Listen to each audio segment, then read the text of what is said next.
තෙරුවන් සරණ ප්‍රාර්ථනා කරනවා ලංකාවේ ඔබටත් විදේශ රටවල් වල ඉන්න මේෂ ලග්නේ ඔබ හැම දිනාටමත් වැදගත්ම කාරණාවක් පිළිබඳව ඔබත් එක්ක කතා බහ කරන්නට යන්නේ ඒ තමයි මේ කුජගේ මාරු වීම සිද්ධ වීම පිළිබඳව. අතරම 2025 අප්‍රේල් මාසේ 4 වෙනි මාසේ 3 වෙනිදා මේක සිද්ධ වුණේ පාන්දර තමයි මේ බ්‍රහස්පතින්දා දවසේ.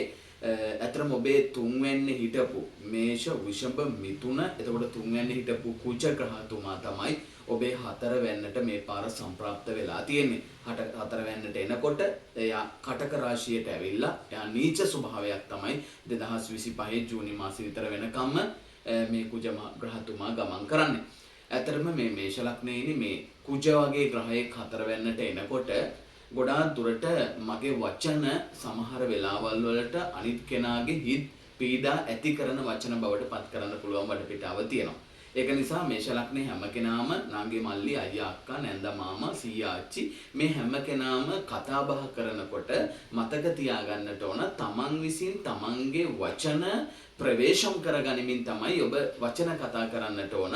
නැත්නම් ඔබ කතා කරන සමහර වචන නිසා ඔබේ අම්මා තාත්තා නංගි මල්ලි අයියා අක්කා පවුලේ සහ යාළුවෝ ඔයාගේ තරහ වෙන්න විරසක වෙන්න ඈත් වෙන්න හේතු හැදෙන්නට පුළුවන්. මොකද හේතුව තමයි ටිකක් අර මේ අවුරුදු කාලයකුත් එන නිසා ඒක තමයි ඔයාගේ ඇඟපතත් ගොඩක් උෂ්ණ වෙන නිසා ඒක තමයි ඔබේ හිතට මනසට ඇති වෙන සිතුවිලි ප්‍රමාණය ගොඩක් දුරට තරහ සිතුවිලි ටිකක් ක්‍රෝධගිනි සිතුවිලි ඇති කරන්න පුළුවන් බඩ පිටාව තියෙනවා. මොකද එන්නේ අවුරුදු සමයක්. ඒක නිසා ඇඳුම් පැළඳුම් ගන්න යනවා, ගෙදරට අවශ්‍ය කරන දේවල් ගන්න යනවා. එතකොට අපේ හිත රිද වෙන්න පුළුවන් ප්‍රවණතාවයේ වැඩි මිල මුදලුත් එක්ක අපි ගනුදෙනු කරන නිසා. ඒ වගේම තමයි ගොඩක් දුරට මේ එතකොට පළවෙනි කාරණාව තමයි හිත පීඩා වලින් ඔබ අයින් වෙන්නට ඕන. කාට හරි මැසේජ් කරනකොට, ඒ වගේ තමයි කෝල් කරනකොට, ඒ වගේ තමයි වොයිස් මැසේජ් දානකොට, ඒ වගේ තැන්වල. ඒ වගේ තමයි ඔබේ බොස් එක්ක, මැඩම් එක්ක වැඩ කටයුතු කරනකොටත්, ඒ වගේම තමයි ඔබේ දරුවොත් එක්ක වැඩ කටයුතු කරනකොටත්, දරුවන්ගේ ක්‍රීඩා ඒ වගේ දේවල් වලදීත් ඔබ හැම නිතරම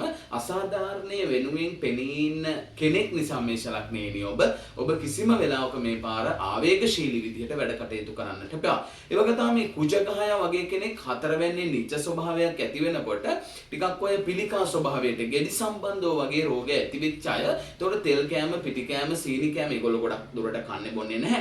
නමුත් ඔබ හොඳට මතක තියාගන්නට ඕන මේ පපුව සම්බන්ධව රෝග. ඒ වගේ දේවල් විටින් විට සමහර කට්ටියගේ ඇති කරන්න පුළුවන්. ඒතකොට තෙල් කන එක, පිටි කන එක, සීනි කන එක මේෂ ලග්නේ කෙනා මේ අවුරුදු කාලෙදි ගොඩක් අඩු කරන්න වෙනවා මේ කුජගේ මාරු වීමත් සමගම. ඒක තමයි ඉඩම් කඩම් දේපල සම්බන්ධ ප්‍රශ්නයක්. දැන් අවුරුද්දට කට්ටිය එකතු වෙනවා. එකතු වුණාට පස්සේ ඒක කියෝ ගන්න රණ්ඩු වෙන්න එවැනි දේවල් වලට යන්න කරන්න හදන්න එපා. මොකද චූටි දෙයක් ඇති ලොකු ගිනි පුපුරක් බවට පත් වෙන්නට. ඒක නිසා හරි අවබෝධයෙන් ඥානවන්තව මේ පාර වැඩ කටයුතු කරන්නට ඕන. ඒක තමයි නිතර ඇඟපතේ උෂ්ණ ගතිය වැඩි කරනවා වගේම තමයි චර්ම රෝග ඇති කරගැනීමේ සම්භාවිතාවක් තියෙනවා ඔබට. ඒක නිසා ඔය දද්ද වෙන්න පුළුවන්, අලුහම් වෙන්න පුළුවන්, කුෂ්ඨ රෝග වෙන්න පුළුවන්. ඒ වගේ දේවල් තියෙන කට්ටිය මේ කුජගේ මාරුවත් එක්ක ගොඩාක් පරිස්සමෙන් වැඩ කටයුතු කරන්නට ඕන. ඒ වගේම තමයි මේ බෙහෙත් ගන්න මේ දේවල් කියලා තියෙනවා නම් ඒ දේවලුත් ඔබ බලලා හදලා ඥානවන්තව වැඩ කටයුතු කර යුතුයි. ඒක තමයි වැකේෂන් යන අයට ගොඩාක් දුරට මේ පාර ඔබ ඩ්‍රයිව් කරද්දී ලංකාවෙත් විදේශ රටවල් වල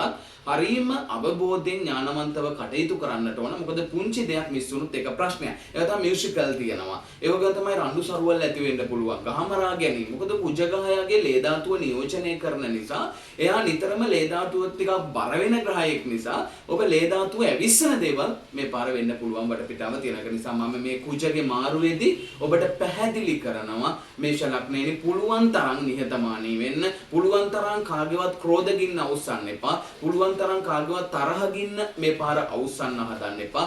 පුළුවන් තරම් තමන් වෙනස් වෙලා, තමන් හැදිලා, තමන්ගේ සිත තමන් තේරුම් අරගෙන මේ පාර මේ කුජගේ මාරු වීමත් එක්ක ඔබ ගමන් කළ යුතුයි. මම දන්නවා මේෂ ලග්නේ ඔබ ගොඩක් දුරට ගොඩක් නිහතමානී, ඒ වගේ තමයි ගොඩක් හැම දෙයක්ම අල්ල ගන්නවා. ඔබ ඥානවන්ත වෙනවා. ඔබ හැම දෙයක් පිළිබඳව දැනගෙන මේ පාර කටයුතු කළ යුතුයි. තරහ වෙන්න නම් එපා. කොයියම්ම වෙලාවකවත් ආවේගශීලී බවක් ඇති කරගන්නේ නැතුව ගොඩාක් ඉවසීමෙන් මේ කුජගේ මාරුව ඔබ කටයුතු කරන්න වටපිටාව හදාගන්න. ඔබ සැමට විශ්ව මෑණියන්ගේ පිහිටයි.